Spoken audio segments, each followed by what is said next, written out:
Hello everyone, this side Rashmi, your commerce faculty, and once again I welcome you all to the CUET Textbook channel, जहाँ पे आपको मिलता है right guidance and proper road map. तो आज मैं बहुत ही ज़्यादा इम्पॉर्टेंट इन्फॉर्मेशन लेके आपके सामने आ गई हूँ, दैट इज़ बीएचयू के मिड एंट्री के बारे में आज हम बात करने वाले हैं। इस वीडियो के अंदर पूरा स्टेप बाय स्टेप बात करेंगे, कौन एलिजिबल है, कौन एलिजिबल नहीं है, क्या प्रोसेस है, ठीक है। इन सारी चीज़ों के बारे में बात करने वाले हैं, तो आपको वीडियो को पूरा देखना है और ध्यान से देखना है, ठीक है। तो चलिए फिर फटाफट से आपका टाइम वेस्ट किए बिना शुरू करते हैं।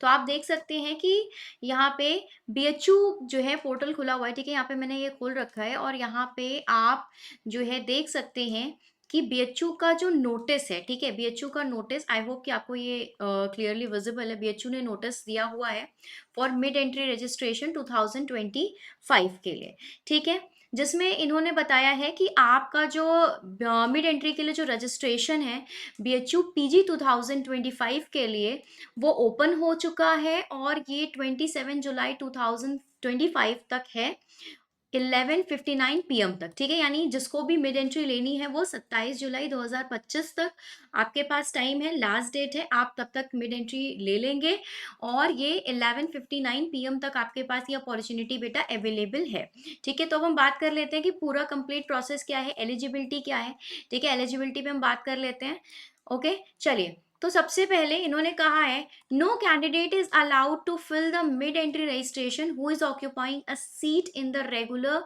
राउंड्स इन एनी प्रोग्राम, ठीक है। सबसे पहली बात इन्होंने कहा है कि अगर कोई भी कैंडिडेट है जिसको कोई भी सीट, ठीक है, रेगुलर राउंड्स में अगर आपको किसी भी प्रोग्राम में सीट मिल गई है तो आप बिल्कुल भी अलाउड नहीं है मिड एंट्री रजिस्ट्रेशन को फिल करने के लिए, ठीक है। समझ गए बात आप? इट मीन्स क्या कि अगर आपको ऑलरेडी किसी भी प्रोग्राम में किसी भी राउंड में आपके क्या है, आपको अगर सीट ऑलरेडी मिल चुकी है तो आप मिड एंट्री लेने के लिए, रजिस्ट्रेशन के लिए मिड एंट्री के बिल्कुल भी अलाउड नहीं है, ठीक है। The next thing is any applicant who has not registered so far for admission in any program will be allowed to register and add program by completing the application process, ठीक है। अभी तक कोई भी एप्लीकेंट जिसने बिल्कुल भी admission के लिए रजिस्ट्रेशन करा ही नहीं है, ठीक है, यानी ध्यान से सुनेगा, जिसने अभी तक एडमिशन के लिए रजिस्ट्रेशन करा ही नहीं है, सिर्फ वही एप्लीकेंट्स अलाउ हैं एंट्री, मिड एंट्री रजिस्ट्रेशन करने के लिए, ठीक है।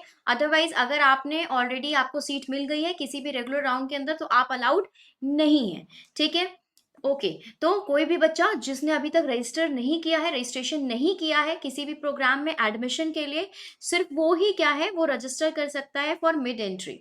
चलिए, the third one is any applicant who has registered for more one और more program not allowed, any seat will be allowed to add new program by completing the application process, ठीक है।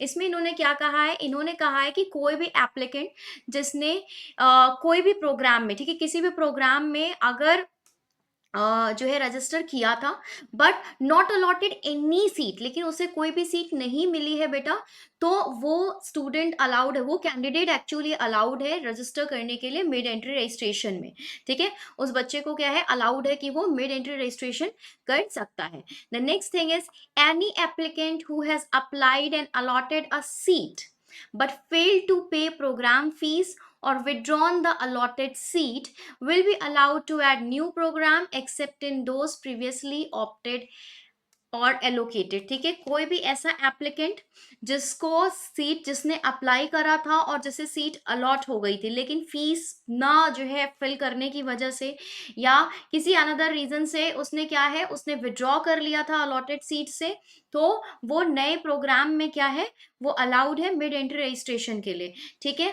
But previously उसने जिस programme के लिए किया था उसमें अलाउड नहीं है वो। Alright, the next thing is mid entry registration is not permitted for GATB program and the programs that required GDPI practical physical test, ठीक है। कोई भी अगर आपका GAT प्रोग्राम है या GDPI या जिसको प्रैक्टिकल फिजिकल टेस्ट जिसमें रिक्वायर्ड होता है, ऐसे प्रोग्राम्स में आपका क्या है, कोई भी मिड एंट्री रजिस्ट्रेशन अलाउड नहीं है, ठीक है। ऑलराइट, अब देखिए यहाँ पे आपको दिया हुआ है नीचे बेटा To apply for mid-entry, applicant needs to visit the official website, that is bhu.ac.in, and click admission for postgraduate programs available under admission tab. ठीक है, आपको इनकी वेबसाइट पे जाना है bhu.ac.in पे, और यहाँ पे अप्लाई करना है फॉर पोस्ट ग्रेजुएट प्रोग्राम के लिए, admission for post graduate program. ठीक है, आपको एडमिशन टैब के अंदर ये ऑलरेडी अवेलेबल है। इसके अलावा अगर आपको कोई भी डिटेल्स और चाहिए तो इन्होंने कह दिया कि भाई BHU PG information bulletin 2025 and BHU CAP PG 2025 को आप रेफर कर सकते हैं। ऑलराइट, तो आई होप कि आपके लिए इन्फॉर्मेशन जो है इंफॉर्मेटिव होगी।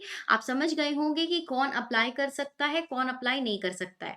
तो इन मोरल ऑफ द स्टोरी ये है कि जिन बच्चों ने ऑलरेडी क्या है रजिस्टर करा था पहले ही किसी भी प्रोग्राम में, उनको सीट अलॉट हो गई थी, और उन्हें क्या है मतलब रेगुलर राउंड्स में उनको सीट अलॉट हो गई है। ठीक है, तो आप फिर से जो है मिड एंट्री रजिस्ट्रेशन नहीं कर सकते हैं बेटा। ठीक है, लेकिन अगर आपने फीस पेमेंट नहीं किया था, सीट आपने विड्रॉ कर ली थी, ठीक है, अलॉटेड सीट को आपको विड्रॉ कर ली थी आपने, तो आप जो है यहाँ पे मिड एंट्री रजिस्ट्रेशन ले सकते हैं। बट आप जो है आपको उस प्रोग्राम में नहीं मिलेगा जो पहले प्रीवियसली था। ठीक है, ऑलराइट, तो आई होप कि आपको चीजें क्लियरली समझ में आ गई होंगी। Thank you so much for watching the video. Take care of yourself very well. Bye bye.